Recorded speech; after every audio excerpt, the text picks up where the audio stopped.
Hey guys, how's it going? It's been a while. Um, Sorry for the lack of videos I've been making. Today I'm going to start getting my shit together, and we're going to start making videos. So the first video I thought would be great is today is September 20th, 2018. Today is the release of Nvidia's newest graphics card lines, the Geforce RTX 2080, 2070, and the 2080 Ti. I went out and bought myself a 2080, thinking it'd be really cool. I already pre-ordered this on, I think, the 16th. Was shipped out the 18th, and we all know by the 19th, it was not so good. We got news about the 2080 being the exact same as the 1080 Ti. Disappointed me just a little bit.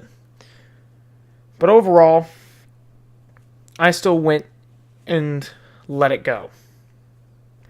But today I have it. Here is a review of the Geforce RTX 2080 Founders Edition. Let's go ahead and open it up. This card is brand new. I just got it in the mail about an hour ago, and I haven't opened it yet. As soon as we get this tape off.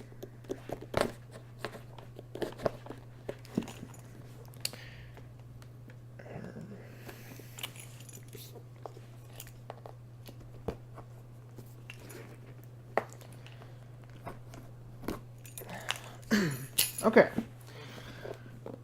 Damn it.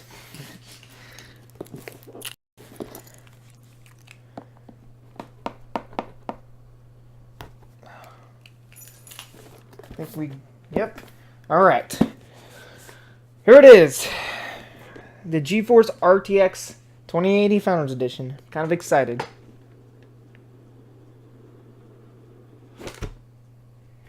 And there it is. Now, I gotta say to Nvidia, they made a pretty kick-ass card. I always liked the Founders Edition cards, but I didn't like the style of the rear blower cards. But here it is, the RTX 2080. It was retails for $800, and I got it right off Nvidia's site. Go ahead and take the card out.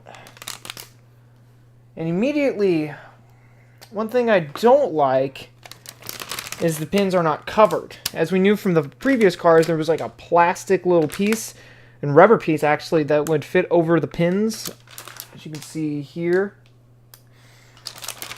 Which unfortunately, you don't have that.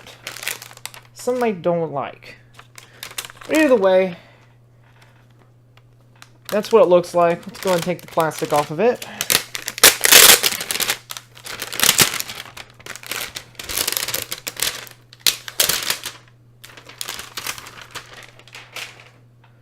And there we go.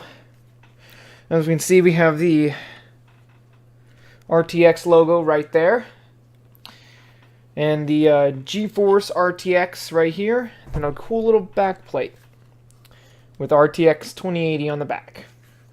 This graphics card in particular is only a 2-slot PCI compared to the other RTX cards, which are 2.7 slot PCI. Which is good, because it's the kind of case I have. It can go like this way, so very beneficial.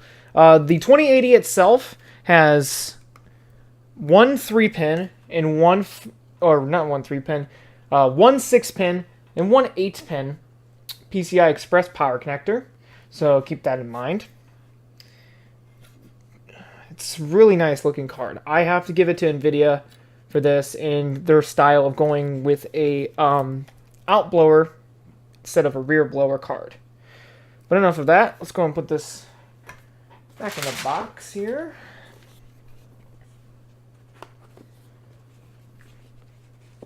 And let's see what's in this compartment here. We get our little goodies in here.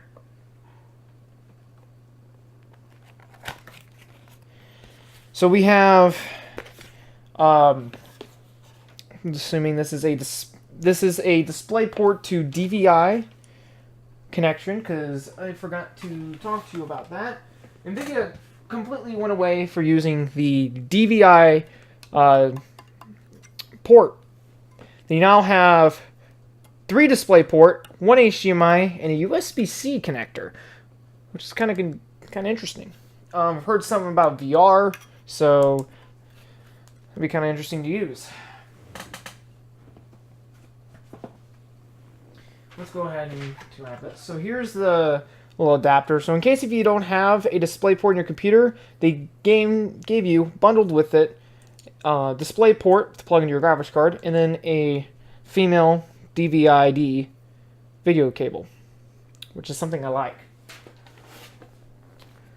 Next, we got the quick start guide.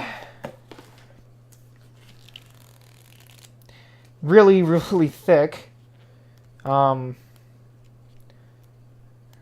But the English portion is just this. If you have other languages, you've got this much. So it's really nice that they do something like that, in my opinion. Telling you how to connect it and everything, which I already know how to do all this, so I don't really need this. And then we have the support guide from Nvidia. Safety information. That's it. Just safety. One page of safety information. And then that's it. That's all that's in that box.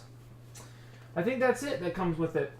Traditionally, they used to come with power cables to convert Molex to PCI Express to create a 6-pin PCI Express connector. But obviously, a card like this, if you're doing that, this shouldn't be your card.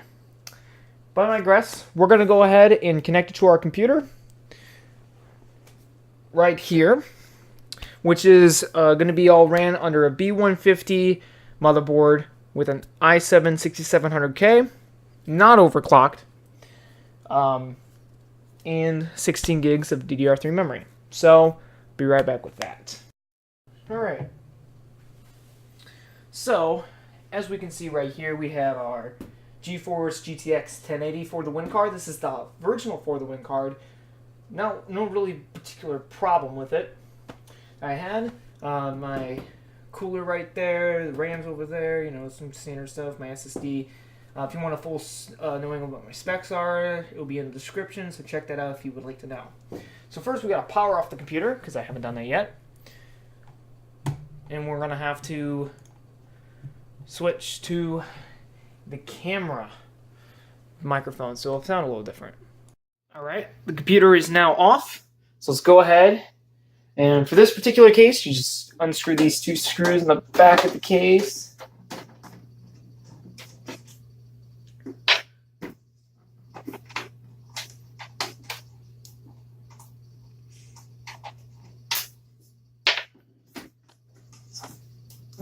And then just go.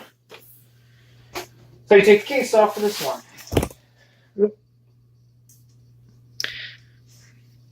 So, whenever you're working in a computer, you always want to constantly discharge yourself to prevent ESD. And also, drain the computer of its power. That'd be bad. So, just touch any kind of metal. Boom, touch some metal. We're good to go. The first step of unplugging a graphics card is unplugging the power connectors.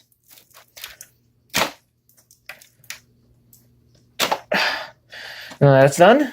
Now we're going to go ahead and unscrew these 2 right here. Now for that, I didn't come up prepared.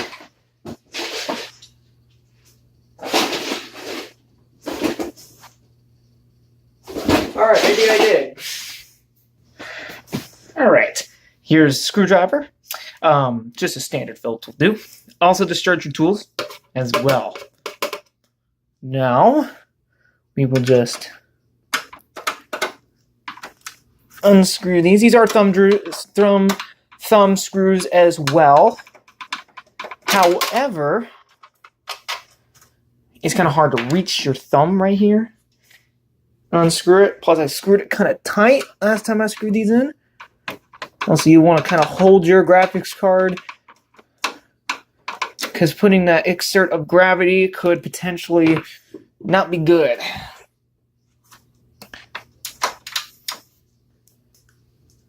Alright. Now, I'm going to push the release to the PCI Express connector and just Pull it out. Ah, fuck. Don't forget to unplug your drives. So here it is. This is my original graphics card. It's the For the Win 3, or just the original For the Win graphics card from the 1080. Also, for the longest time, I forgot to take the plastic off the top. Oops. Don't worry about that. We'll just set that aside for now.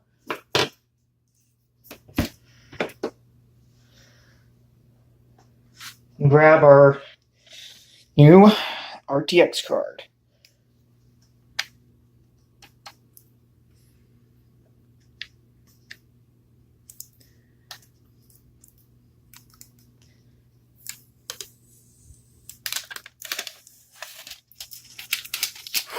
That's satisfying. Alright, so the same boat applies. Plug it into your PCI Express Connect. Wait a minute. It tricked me. There's more sticky crap. Plastic. Whatever you call it. So now, same thing. Plug into appropriate PCI connector. For my case, it's the exact same one as my old graphics card was plugged into. And it should just slot in without any issues, hopefully. Like so. Make sure it's firmly in there.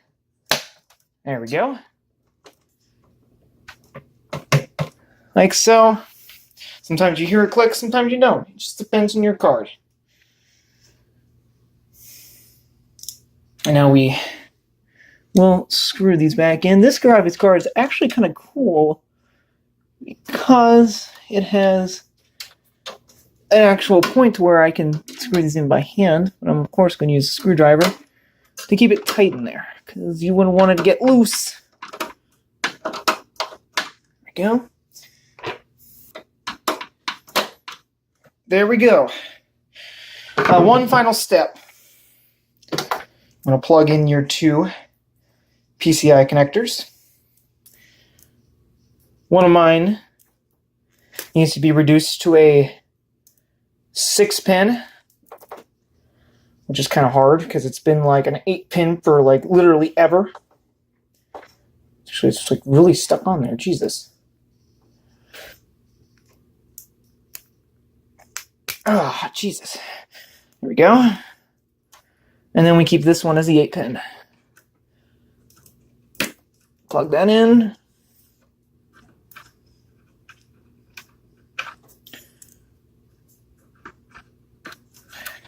There we go.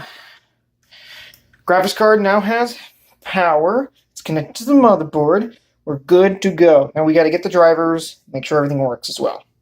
And by doing so, don't forget to plug everything back in, because that is a big mistake that everybody makes, including me. Alright, all of our back there is good. Let's go ahead and power it on. And the RTX logo lights up and everything. Okay, so what are my final thoughts? I think the RTX 2080 is a really cool little piece of product. It can do ray tracing. DLSS will make games run faster. But raw performance, you guys need to go take that look for yourself. I'm not going to show you any kind of raw performance differences between the two because I don't have the time or I don't have the patience to be able to do that much. But there are some performance differences between, I believe, the 1080 and the 2080 differences were like 20%, 30%, which sounds good. But compared to the 1080 Ti, that's about a 5 to 6% difference. So basically you're paying an extra $100, $200 for ray tracing and DLSS that may not even come out. So it's up to you. I decided I'm just going to go ahead and stick with it because I feel like eventually games are going to 100% implement ray tracing for sure, and possibly DLSS. There's already a list of like 10 or so games for both ray tracing and DLSS. So, and I have half of those games. So I'm pretty excited. Anyways, guys, thank you for watching. I hope you liked this video I showed. If you do, please leave a like. You can dislike it if you don't want this kind of content anymore. If you don't, then I understand, and I'll try to keep seeing where I'm going. I know it's already been 2 years since I have done YouTube, and it has been keep going up, so I am watching the YouTube channel. It's not like I have forgotten completely about it. So anyways, guys, thank you for watching, and I hope everybody has a good day.